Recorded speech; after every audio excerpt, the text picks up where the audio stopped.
La prospection, c'est bien. Et bien sûr, nous en parlons dans le livre que nous avons coécrit avec Alexandra David-Ardit et Olivier Cussac aux éditions Vuibert et qui est sorti le 23 février. Bien sûr, c'est important de conquérir de nouveaux clients, mais c'est suicidaire de ne pas bien s'en occuper.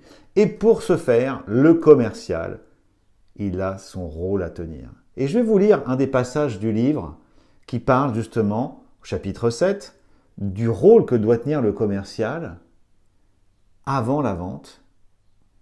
Et je vous partage avec vous cette image empruntée à l'alpinisme. Tout se joue avant la vente.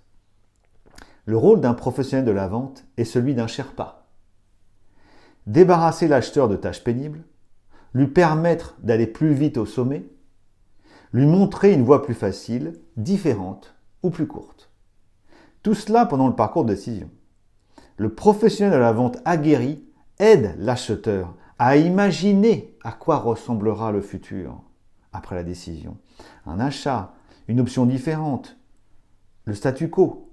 L'expérience après-vente, d'ailleurs, se construit avant la vente et en définissant en particulier les bonnes attentes. Non seulement de ce qui peut bien se passer, mais aussi de ce qui peut mal tourner.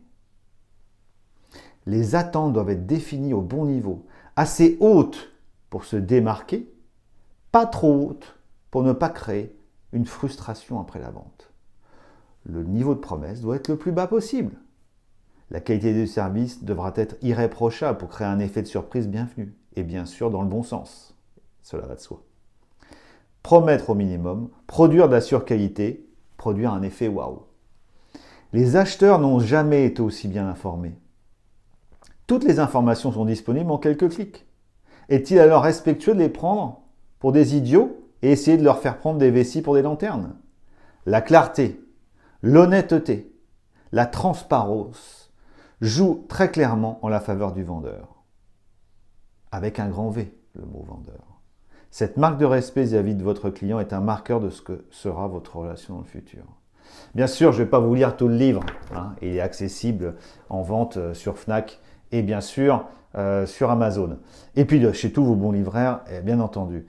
Et voilà, dans ce chapitre, vous retrouverez des idées autour de comment garder vos clients et le rôle du commercial doit tenir, bien sûr, sans empiéter sur la production. C'est un chapitre qu'on a pris beaucoup de plaisir à écrire. Et puis tiens, allez, soyons fous. Vous voulez participer au tirage au sort qu'il y aura fin avril pour faire gagner un livre? Allez, commentez, je vous mets dans le chapeau avec un petit ticket et Grégoire se fera un plaisir de vous tirer au sort, peut-être. Déjà, Fabrice Pommier a reçu le sien, évidemment. À bientôt.